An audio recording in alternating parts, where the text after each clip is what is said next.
Bienvenue à vous chez vous. Nous sommes maintenant dans le temps de Noël que nous allons bientôt conclure par la fête du baptême du Christ. Cette fête que nous célébrerons demain.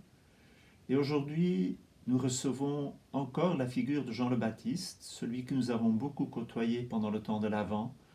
Le voilà qu'il ressurgit à la veille de la fête du baptême du Christ.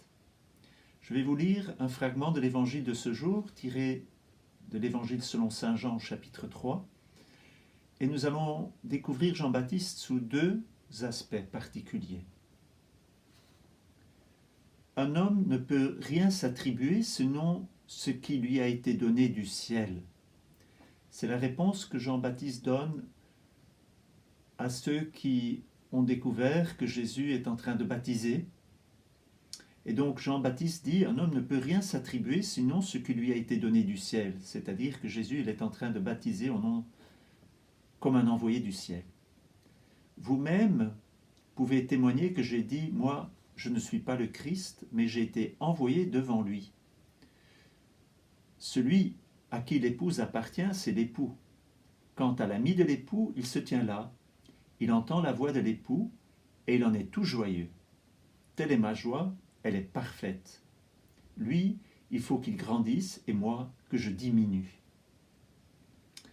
Donc, nous nous souvenons bien que Jean-Baptiste a été appelé à proclamer un baptême de conversion. Nous le voyons en train de proclamer la voix qui crie dans le désert, préparer le chemin du Seigneur.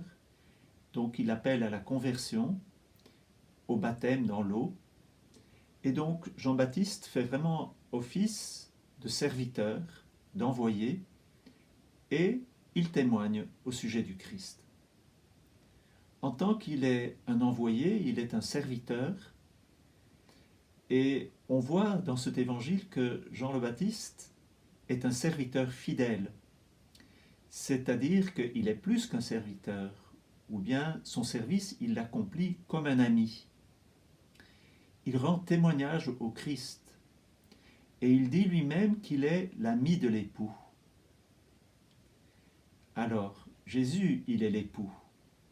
Et nous savons que Jésus, il est l'époux de l'Église. Il est l'époux de notre âme. Il est celui qui se donne à son épouse, à l'Église, qui vivifie par son esprit et par le don de tout lui-même l'Église, son épouse. Donc Jean le Baptiste, il est à la fois le serviteur, celui qui est un adorateur, celui qui se retire dans le désert pour proclamer un baptême. Donc il est un serviteur.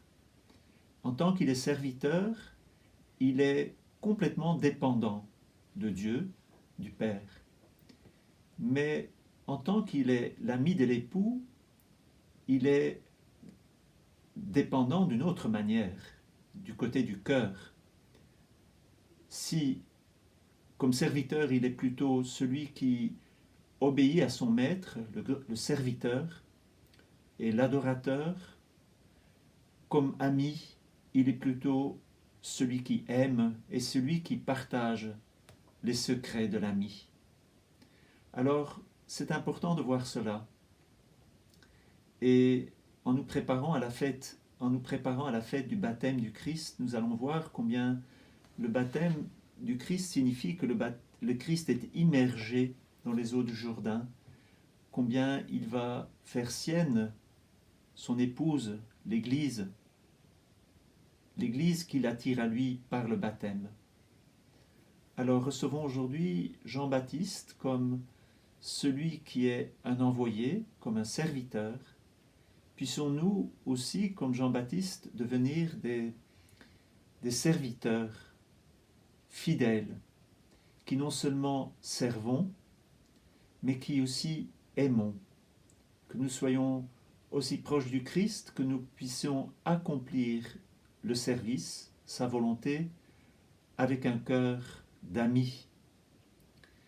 Je ne vous appelle plus serviteur, je vous appelle amis. Et bien qu'à l'école de Jean le Baptiste, qui est ami de l'époux, de Jean, le disciple, qui lui aussi est un ami, mais de tous ces autres amis qui ont connu le Christ, qui ont fréquenté le Christ, nous puissions pleinement vivre cette amitié avec Jésus. Cette amitié avec Jésus qui, d'ailleurs, fait de nous pleinement des fils de Dieu. Donc si Jean-Baptiste, d'une part, il est un serviteur et il cherche à être un fils fidèle, obéissant, par son lien à l'époux, il est aussi pleinement fils. C'est sans doute le chemin que Jean-Baptiste nous montre. Être des serviteurs fidèles pour, dans notre union au Christ, être des fils de Dieu. Voilà. Bonne fête. Demain, bonne fête du baptême et à demain.